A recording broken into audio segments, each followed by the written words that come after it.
कुरान से पूछा, बता कुरान माब हुसैन क्या करे? पानी पे पैरा है। कुरान हुसैन की अभी ये पावर है, एड़ी लगाए तो जमीन से पानी निकाल दे। अरे बोलो, अगर हुसैन दुआ कर दे तो आसमान से बारिश आ जाए। मानते हो कि नहीं मानते हो?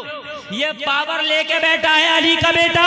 मगर कुरान तू बता क्या कर, मुझे क्या करना है? तो कुरान कह रहा इस्तईनु बिस्सब्र वस्सलाह। हुसैन तुम्हें इआनत की जरूरत है, मदद चाहिए ना, तो सब्र और नमाज को पकड़ लो। हुसैन ने करबला में दोनों को पकड़ा, एड़ी नहीं मारी जमीन में। चाहते पावर थी मार के पानी मंगा लेते, निकाल लेते, लेकिन नहीं मारी। सब बोलिए क्या है? सब। खंजर चल रहा है गले पे, सजदे में सर है नमाज। बोलो हुसैन की जिंदगी में कुरान है कि नहीं? बोलिए है कि नहीं है? हम भी हुसैनी है, हम भी हुसैनी है। हमारी तो ना शादी में कुरान दूर दूर तक पता ही नहीं। हद ये है कि हमारे जो सवाब वाले काम थे वो काम भी हमने उल्टे कर दिए। उर्स क्या है? बरकत के लिए किया जाता है। बरकत, अरे यही है कि बरकत हासिल करने के लिए, लेकिन उसमें चक्कर झूला, काला जादू, मौत का कुआं, शेख चुल्ली, उस्मान भारती। बताओ मुझे उर्स में किस काम के हैं? कौम की जवान बेटियां बैठी हैं, उनकी शादियां नहीं हो रही हैं, उनके बापों पर पैसा नहीं कि उनके निकाह कर दें, और तेरे उर्स में 2.5 लाख का मुकाबला हो रहा। अफसोस होता है यार, खुदा की कसम मुझे बड़ा अफसोस हुआ ना। एक उर्स में मैं तकरीर करने के लिए गया मजार शरीफ पे, तो मैंने कहा यार ईशा की नमाज पढ़ना है, मुसल्ला होगा? बोले हज़रत मुसल्ला नहीं है। पूरे मजार शरीफ पे एक मुसल्ला नहीं था जो नमाज पढ़ना। अफसोस की बात। मैंने कहा वजू करना है तो कोई लोटा दे दो। बोले हज़रत वजू का लोटा भी नहीं है। नल से वजू करके मैंने अपना रुमाल बिछा के नमाज पढ़ लिया। बाखुदा झूठे पे अल्लाह की लानत, मिंबर शरीफ पे बैठा हूं, 100% सच बोल के जा रहा हूं। नमाज पढ़ ली, बहुत लंबा चौड़ा पंडाल। मैंने कहा यार इतना लंबा चौड़ा पंडाल का, पब्लिक तो इतनी आई नहीं। कहने लगे हज़रत मेन प्रोग्राम तो हमारा कल से शुरू है। मैंने कहा हो सकता है कि भी और बड़े बड़े खतीब शायर आ रहे हैं। मैंने कहा कल कौन कौन साहब आ रहे हैं? कहने लगे सर वो जलसा तो जो छोटा बड़ा होना वो आज ही हो गया, मेन प्रोग्राम कल हमारा पहला मुकाबला है। अफसोस की बात। कहने लगे हजरत कल जो हमारे कव्वाल तय की हुई वो 1.5 लाख के, उसमें एक तरफ लेडीज होगी एक तरफ जेंट्स होगा, दोनों का मुकाबला होगा। हाय मेरी कौम, एक मुसल्ला नहीं नमाज के लिए 1.5 लाख का मुकाबला। कहने लगे हजरत हमारे 3 दिन के मुकाबले, तकरीबन 3 दिन के मुकाबलों का खर्च 3.5 लाख रुपया है, एक मुसल्ला नहीं। फिर कहते हो कि क्या करें यार, बड़ी तकलीफें आ रही हैं, क्या करें यार, बड़े मारे जा रहे हैं, बड़े कुचले जा रहे हैं। मेरे भाइयों शुक्र करो कि आसमानों से पत्थर नहीं आ रहे हमारे ऊपर। हमारे अमल तो ऐसे हैं कि आसमानों से पत्थर गिराए जाएं। मैं बड़ा बेबाक आदमी, मैं इस चक्कर में नहीं रहता कि कमेटी मुझे नजराना देगी नहीं देगी। बाखुदा बता रहा हूं, मेरी पूरी तकरीर उसी कमेटी पे हुई, पूरी तकरीर। लोग रो रहे थे। मैंने कहा सुन, आज जिस मिंबर पे बैठ के तूने कुरान की तिलावत कराई है, जिस मिंबर पे बैठकर आज नबी की नाते पढ़वाई है, जिस पर कुरान और हदीस का दर्स हुआ है, कल को उसी मिंबर पर किसी की बेटी नाच रही होगी, नंगा नाच नचाया जा रहा होगा। बताओ क्या तुम्हें ये गवारा होगा? जहां शराब रखी है वहीं पर कुरान रख दो। कहने लगे हजरत कैसे गवारा कर लेंगे? मैंने कहा आज कुरान की तिलावत नहीं हो रही है इस स्टेज पर, आज नाते रसूल नहीं पढ़ी जा रही है इस स्टेज पर, आज हदीस रसूल के तर्जमे नहीं पढ़े जा रहे इस स्टेज पर, पढ़े जा रहे हैं। मैंने कहा कल को इस पर गुंडागर्दी नहीं होगी, इस पर कोई नचनियां नहीं नाचेगी क्या, इस पर गंदे गंदे अशआर नहीं पढ़े जाएंगे? अरे मैदाने महशर में ये अल्लाह वाला तेरा दामन पकड़े होगा और मांगेगा मौला जिस चीज से मैं जिंदगी भर नफरत करता रहा, मेरे विसाल के बाद इसने मेरे मजार पे किया। और जवाब क्या होगा? यहाँ तो उर्सों में भी हमारे हराम काम इतने बुलंदियों पर हो। जलसे में आने वालों, उर्स करना है तो ऐसे उर्स करो कि आप खूब चंदा करो, उर्स में 5 लाख हो जाए तो अच्छी बात है। और देखो कि उर्स में ये देखो तेरी बस्ती में कोई ऐसी गरीब बच्ची तो नहीं है जो जवान है, उसके बाप पे उसके निकाह के लिए पैसा नहीं है। अगर ऐसी कोई बच्ची हो तो उनके बापों से कह दो तुम अपनी बेटियों के रिश्ते देख लो। उर्स के दिन हमारी उर्स कमेटी तेरी बेटी के निकाह का पूरा खर्चा उठाएगी, पूरा खर्चा उठाएगी। खुदा की कसम 24 नंबरी भी तेरे उर्स को कह रहा होगा वाह क्या उर्स किया है। लेकिन डांस पार्टियां उर्स में तुम करते हो, जवाब ये मौलाना लोग दें। तुम तो चले जाते हो, तुम नहीं देते, जवाब हमें देना पड़ता है। समझ रहे हैं? ढोल तमाशे तुमने कर लिए, जवाब हमें देना पड़ता है। खुदारा खुदारा ऐसे उर्स ना करो, अल्लाह के लिए ना करो। ये मैदान मैशर में अल्लाह वाले तुम्हारा दामन पकड़ के खड़े हो। अभी छत्तीसगढ़ में मैं एक तकरीर करने गया 2 साल पहले, उर्स का प्रोग्राम, उर्स का नहीं था वैसे प्रोग्राम था। उसके बाद उर्स होने वाला, मुझे बताया बोले हजरत यहाँ तकरीबन चादरें चढ़ती हैं मजार शरीफ पे, एक एक चादर का खर्चा तकरीबन से तकरीबन 1 लाख होता है, एक चादर। छत्तीसगढ़ की बात, रायपुर शहर की बात। मैंने कहा अच्छा कैसे? बोले बड़े बैंड बाजों के साथ, बड़े आन बान शान के साथ। आजकल की चादरें भी आप देख रहे हो, बड़ी बड़ी लंबी चादरें, चादर में चादर जुड़ी हुई, चादर में चादर जुड़ी हुई। सरकार आला हज़रत ने फरमाया मजार पे एक चादर पड़ी हो, जब तक वो बोसीदा ना हो जाए, खराब ना हो जाए, दूसरी की जरूरत नहीं है, बस काफी। चादरों का भी एक मेरे भाइयों कारोबार चल रहा। मेरी बात अगर झूठ हो तो आप देख लेना। इधर दुकान से लाके तू चादर चढ़ाई और उधर से इसने उतार के खादिम ने और फिर दुकान पे पहुंचाई, यही घूम रहा। मैं सही बता रहा हूं मेरे भाई, आज मेरी कौम खुदा की कसम तशना है, मेरी कौम प्यासी है। अल्लाह की कसम मेरी कौम को आज इनकी जरूरत है। अगर आज ये मज़ारों पे बैठे सज्जादे अपनी कौम का दर्द रखे, अल्लाह की कसम यूनिवर्सिटियां खोल दे, तो मैं दावे के साथ कहता हूँ गरीब नवाज की एक छोटी देगी यूनिवर्सिटी चला देगी, एक बड़ी देगी यूनिवर्सिटी चला देगी। अगर आपको यकीन ना हो तो लाओ दोनों देगे मुझे दे दे, 2 यूनिवर्सिटी मैं चला के दिखाऊंगा। ख्वाजा की जो छोटी बड़ी देग है, क्या उसमें आने वाली रकम यूनिवर्सिटी नहीं चला देगी? मगर यूनिवर्सिटी तो दूर की बात, कोई मकतब चलाया हो इन्होंने। मेरी बातें कड़वी जरूर लगती हैं, मेरी बात हकीकत है। ये मौलवी चंदा करते करते थक गए, इनकी कोई 10 रुपए की रसीद नहीं कटाता, वहां 500 का नोट डालता। कान खोल के सुन ले, वो ख्वाजा तक नहीं पहुंच रहा है ना, ना, ना, ना, ना। वो देख में जो डाल के आ रहा ना 500 का नोट, उससे तेरे नोट से कोई मतलब नहीं है, वो इनको जाएगा। ये जो घूम रहे हैं साहब, मजे जो ले रहे हैं, उनको जाएगा। ये जो बिरयानी खा खा के नमाज के टाइम चादरें ओढ़ ओढ़ के सो रहे हैं, इन्हें जाएगा ये। बिल्कुल हक है। किसी गरीब को दे दे, समझ रहे हैं आप? बड़ी बड़ी अहम बातें हैं। करबला में हुसैन ऐसे मौके पे भी कह रहे कुरान बता हुसैन ने क्या करना है। कहा हुसैन सब बस अब चलें, बस अब बिल्कुल करबला से मैं निकल रहा हूं, तवज्जो करें। इसलिए कि टाइम बहुत क्या टाइम, 1 घंटा 10 मिनट मेरी तकरीर हो गई और मैंने 1.25 घंटा बोलना था, तो मेरे हिसाब से 5 मिनट बाकी है। लेकिन आपकी मोहब्बत मिला के 5 मिनट मेरा, 10 मिनट तुम्हारी मोहब्बत, 15 मिनट और बोलूंगा इंशाअल्लाह।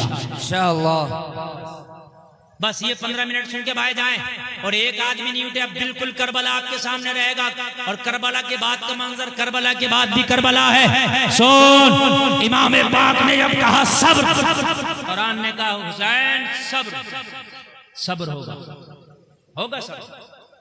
हुसैन अपने बेटी के खेमे में पहुंचे, बीवी के खेमे में पहुंचे, बहन ज़ैनब के पास पहुंचे। कहा बहन ज़ैनब, इस वक्त कुरान हुसैन से सब्र चाहता है, ये मेरी आखिरी सफर है,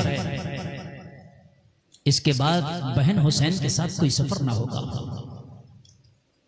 यह हुसैन की आखिरी मंजिल है, इसके बाद हुसैन का किसी मंजिल पर जाना नहीं होगा। लेकिन मेरी शहादत के बाद भी ज़ैनब सब्र का दामन हाथ से न छूटे। खेमे से किसी बच्ची का भी आवाज इतनी जोर से ना आए कि गैर महरम तक पहुंचे।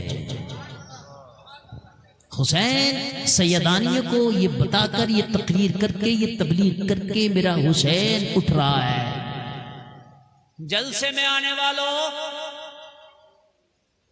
मेरे हुसैन ने सबको दर्द दिया और उसके बाद आखिर में अपनी प्यारी बीबी शहरबानों के खेमे में तशरीफ ले गए। अब जरा सुने, आप कले जाकर रखते तो सुने। शहरबानों कौन है मालूम है? ये ईरान की शहजादी हुआ करती थी कभी, समझ रहे हैं आप? ये शहजादी ईरान थी जो शहरबानों हुसैन के निकाह में आई। निकाह से पहले इन्होंने ईमान नहीं लाई थी। निकाह जब हुसैन के निकाह में आने वाली है, इससे पहले ईमान ले आई। सुभान अल्लाह बोला। एक आदमी मुझसे लड़ना पड़ रहा, मौलवी नुमा। मौलवी तो नहीं था, मौलवी होता तो लड़ता ही नहीं। कह रहा था अब आप कह रहे वो शहजादी ईरान थी, उसका अब्बा तो मजूसी था, आग की पूजा करता था, और तुम क्या उनकी बेटी कहाँ हुसैन? मैंने कहा वो बेवकूफ, जब उसकी बेटी थी तो उसकी बेटी थी, काफिरा थी, और जब हुसैन के निकाह में आई तो इस्लाम से मुशर्रफ हो गई। सुभान अल्लाह, सुभान अल्लाह। कोई बात है यार, कलमा पढ़ लिया। बहरहाल मेरे हुसैन ने कहा शहरबानो तुम मेरी मुती हो, फरमा बरदार बीबी हो। सुने, इमाम ज़ैनुल आबिदीन इन्हीं से हैं, शहरबानो से। इमाम ज़ैनुल आबिदीन इन्हीं के बेटे हैं, शहरबानो। सुने जरा, सुने।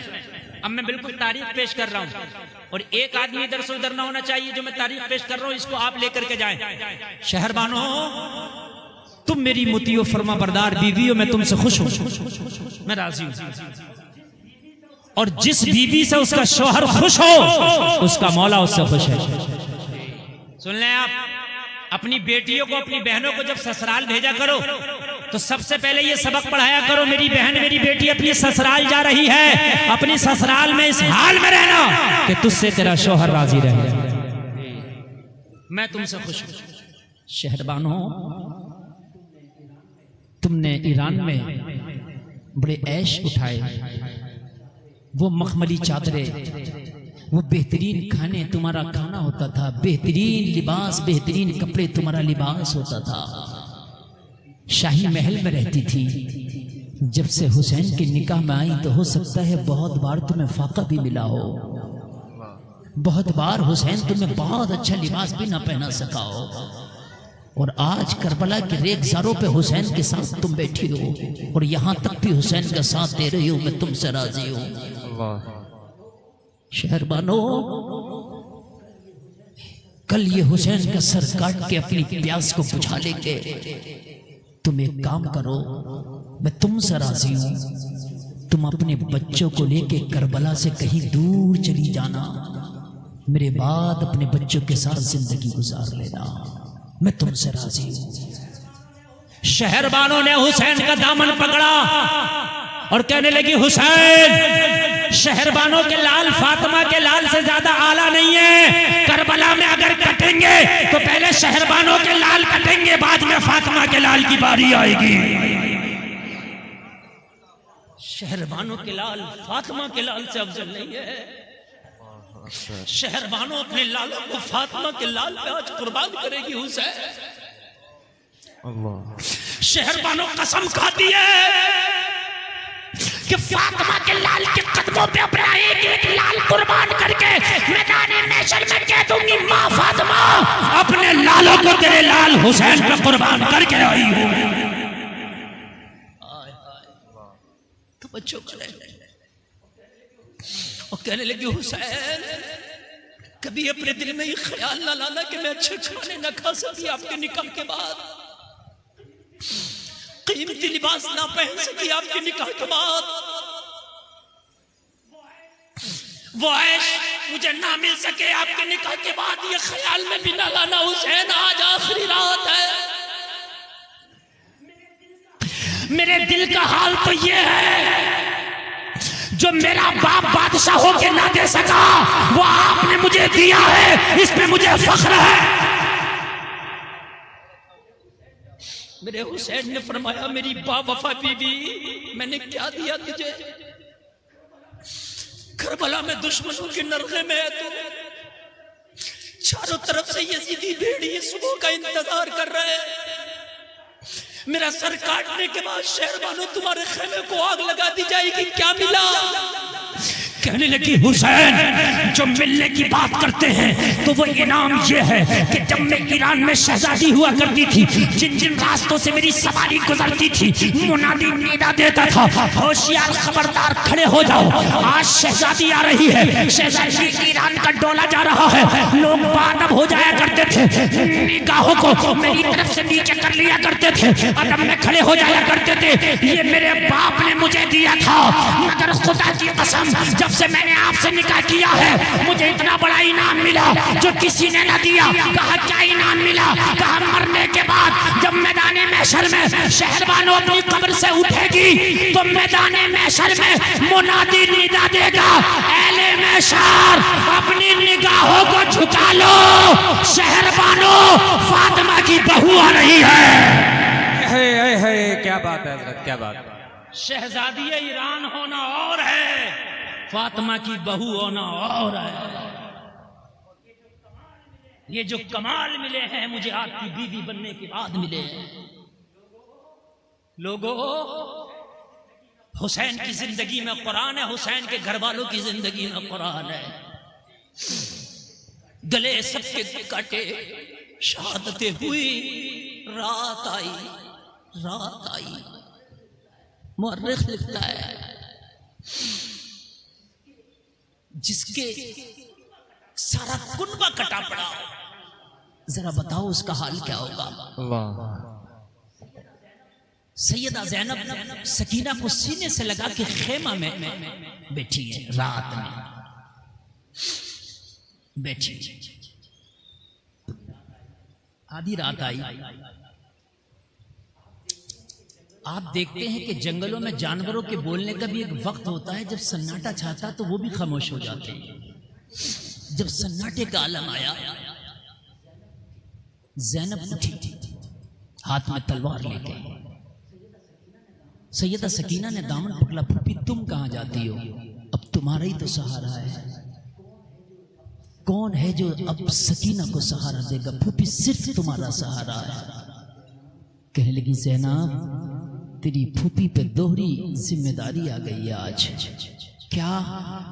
कहने लगी बेटी करबला के मैदान में कटे हुए लाशें पड़े हैं,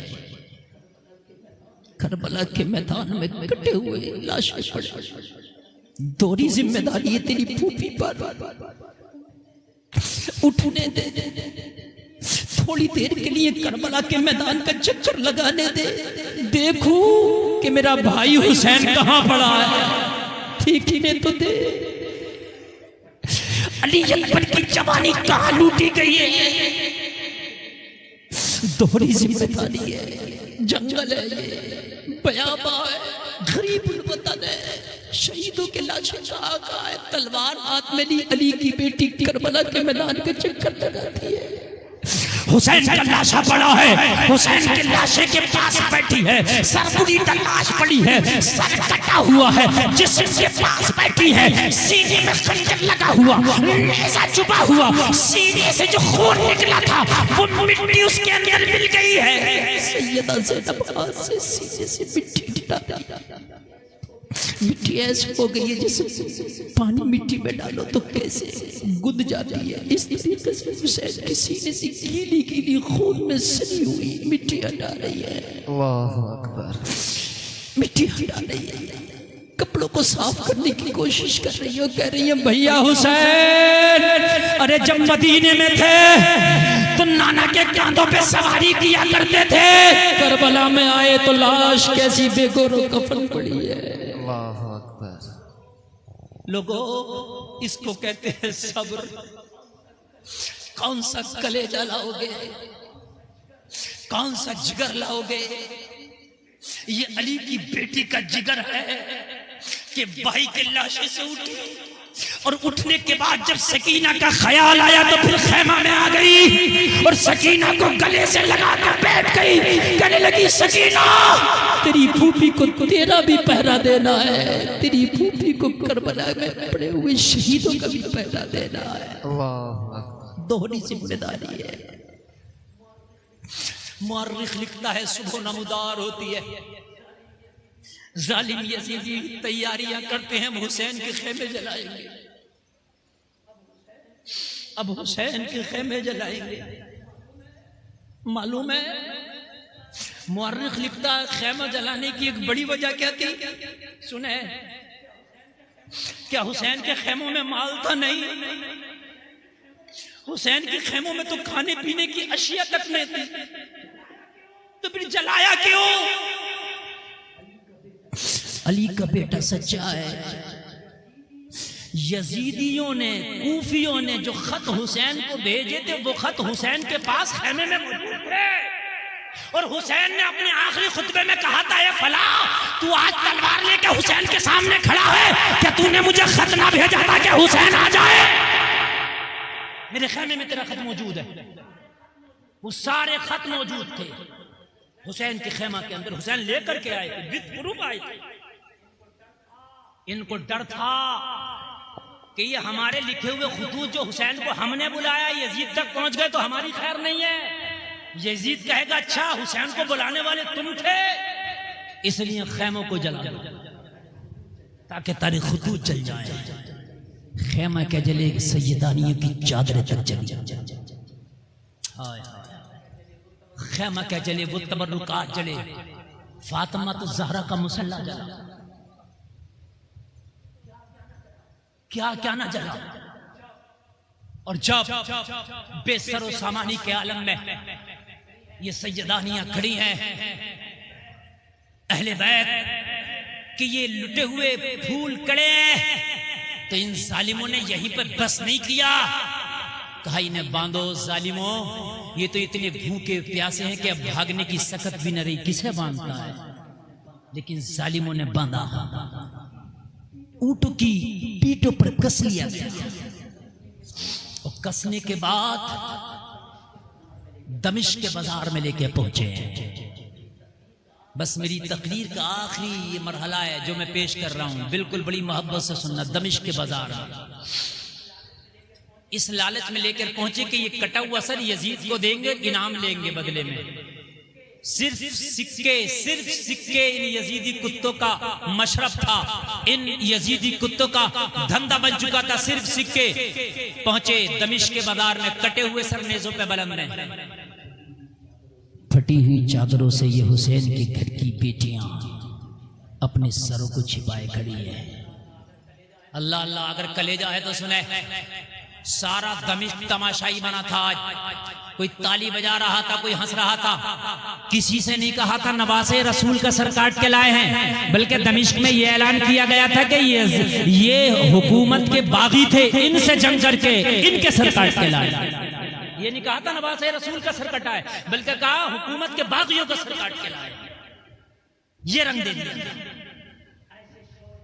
ऐसे शोर थे, जुलूस निकाल रहे थे, जुलूस हमने जंग जीती है। लोगों, फातिमा की बेटी सैयदा ज़ैनब फटी हुई चादर अपने सर पे, अपने सर को छिपाए खड़ी हैं। और लोगों जरा गौर करो, गौर करो, सारा दमिश्क तमाशाई बना है। कोई चौराहे पर खड़ा है, कोई छत पर खड़ा है, बूढ़े भी आ गए, बच्चे भी आ गए, जवान भी आ गए। ए लोगों, जिनके पर्दे का एहतराम चांद और सूरज भी करते हैं, आज इन जालिमों ने सरे बाजार लाके खड़ा कर दिया है। सब्र था, अगर खुदा की कसम सब्र ना हो तो दमिश्क में कयामत आ गया। बिल्कुल सब्र। सैयदा सकीना कह रही है, फूफी ये वही हैं जिन्होंने हमारे कलमे पड़े हैं, हमारे नाना के, वही हैं ये? हाँ वही हैं बेटी, सब्र कर जरा, सब्र कर, वो दिन दूर नहीं है, तेरे नाना की शफात से ये सब महरूम है। दिन दूर नहीं है, तेरे नाना की शफात से सब महरूम है। कलेजा रखते हो तो सुनो, इसी शोर के आलम में आज हुसैनी बनते हो, बहुत शोर मचाते हो, बहुत ढोल बजाते, कहते हो मैं हुसैनी हूं। तो फिर ये क्या थे, ये जो शोर मचा रहे थे दमिश्क के बाजार में, ये जो जुलूस निकाल रहे थे दमिश्क के बाजार में, ये क्या थे? कान खोल करके सुन, सैयदा ज़ैनब खड़ी है, सैयदा सकीना खड़ी है, ज़ैनुल आबिदीन के पैरों में बेड़ियां खड़ी है। एक वक्त ऐसा आया, एक छोटा सा बच्चा सैयदा ज़ैनब की बारगाह में खड़ा है। सैयदा ज़ैनब ने देखा छोटा सा बच्चा, हाथ में कपड़े का थैला। सैयदा ज़ैनब ने फरमाया, बेटा क्यों आए हो? थैला आगे बढ़ाया, कहने लगा, बीबी ये कपड़े का थैला है, इसमें खाने का सामान है, लाया हूँ, खुद खा लो, अपने बच्चों को खिला दो। सैयदा ज़ैनब ने बच्चे से कहा, बेटा इन बागियों में कौन वफादार निकल आया, इन दुश्मनों में कौन हमदर्द निकल आया? बाद में खाने पीने की बात करना, जिसने ये खाना भेजा है एक बार उसका चेहरा दिखा दे, ताकि मैदान महशर में कह सके नाना मुस्तफा से इन गद्दारों में भी एक वफादार था। उसका चेहरा, खाने की बात ना कर। इसने सैयदा को थैला दिया खाने का, दौड़ा दौड़ा गया। जब बच्चा उधर से आया लौट कर वापस, भीड़ को चीरता हुआ आ रहा था। बच्चा जब आया कुछ देर के बाद, बच्चे के हाथ में एक 80 साला खातून का हाथ था, जिसकी भवें सफेद हैं, जिसके बाल सफेद हैं, बुढ़ापे की वजह से जिसकी कमर झुक गई है, लागर की वजह से जिसके आवाज में भी कपकपाहट है। सैयदा ज़ैनब की बारगाह में लाकर खड़ा कर दिया, कहने लगा, बीबी खाना देने वाली कोई और नहीं, यही 80 साला बूढ़ी है। सैयदा ज़ैनब ने कहा, बूढ़ी जिन्होंने पहचाना था उन्होंने तो खंजर चलाए हैं, कि तूने भी हमें पहचाना हम कौन हैं? कहा, बेटी मैंने तुझे नहीं पहचाना, तू कौन है? तो कहा, फिर तूने खाना क्यों भेजा?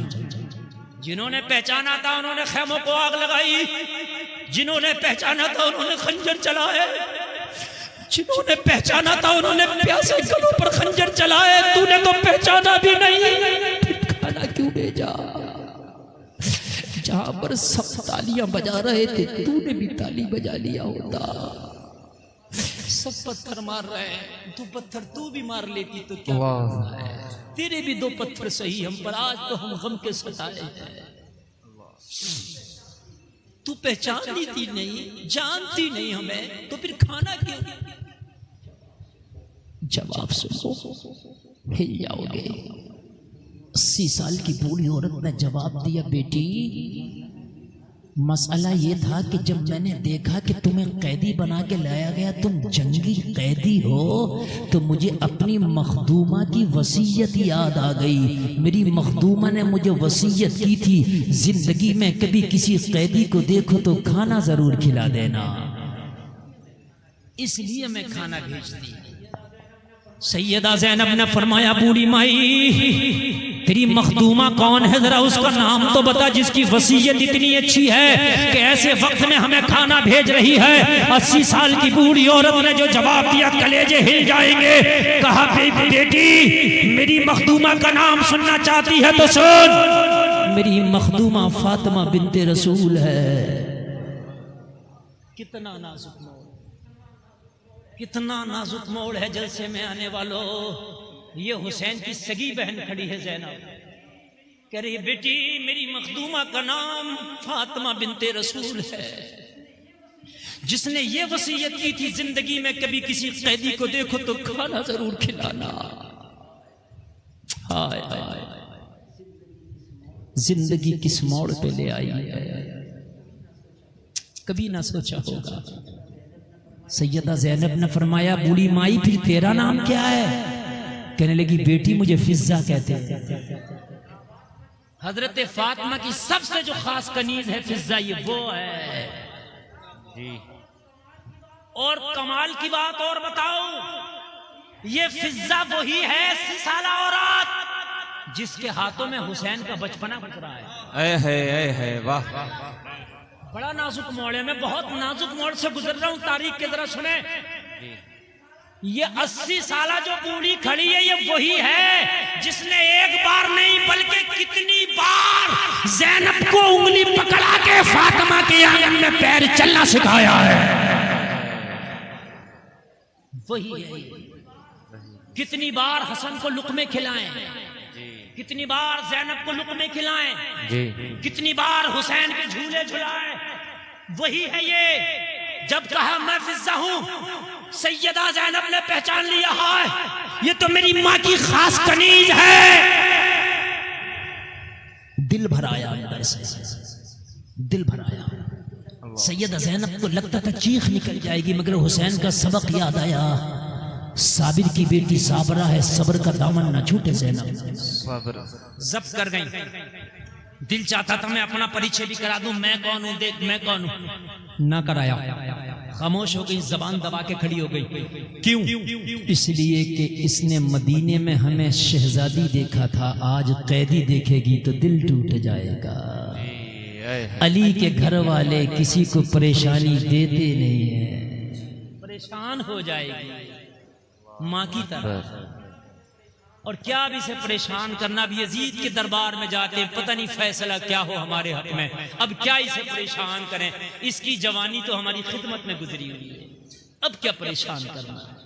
इसकी जवानी तो हमारी खिदमतों में गुजरी है, इसने तो हमारी नौकरी करके जवानी अपनी गुजार दी है, इसने तो हमारे घर की जारूदकशी करते करते जो है इसने अपनी जवानी गुजार दी है। मगर इतना जरूर कहा, अली की बेटी है। कहने लगी बूढ़ी माई, हम उस घराने से ताल्लुक रखते हैं, अपने ऊपर अगर हमारे ऊपर कोई एहसान कर दे तो उसका एहसान उधार नहीं रखते, बदला फौरन चुकाते हैं। हम उस घराने से ताल्लुक रखते हैं, तूने खाना बेच के हम पे एहसान किया है, हम तेरा एहसान उधार नहीं रखेंगे, बदला नकद दे के जाना चाहते हैं। दिल चाहता है कि तुझे इतना इनाम दे कि तेरा दामन भर दे, मगर बूढ़ी माई देने के लिए कुछ नहीं है। जालिमों ने खेमों को आग लगा दी है, बच्चियों के कानों से बालियां तक नोच ली है, देने के लिए कुछ नहीं। अगर है तो प्यास है हमारे पास, अगर है तो भूख है, अगर है तो चंद सिसकियां हैं, अगर है तो चंद आहें हैं, अगर हमारे पास कुछ है तो गरीबुल वतनी है, अगर हमारे पास कुछ है तो दागे यतीमी है। ये बच्ची देख रही है, इसके पास दागे यतीमी है, कुछ नहीं हमारे पास, मगर दिल चाहता है कि तुझे दे। ये हमारा दिल चाहता है कि तुझे इतना दे कि तेरा दामन भर दे, लेकिन नहीं है आज कुछ। लेकिन बूढ़ी माई, अगर तेरी कोई तमन्ना हो तो बता दे, दुआ कर जाएंगे। जबानों में आज भी इतनी ताकत रखते हैं, अगर दुआ कर दे तो अल्लाह मरने से पहले तेरी दुआ कबूल फरमा ले, तेरी तमन्ना पूरी कर देगा, तेरी आरज़ू पूरी कर देगा। जबानों में आज भी इतनी ताकत रखते हैं। 80 साल बूढ़ी ने कहा, बेटी क्या वाकई तेरी दुआएं कबूल होती है?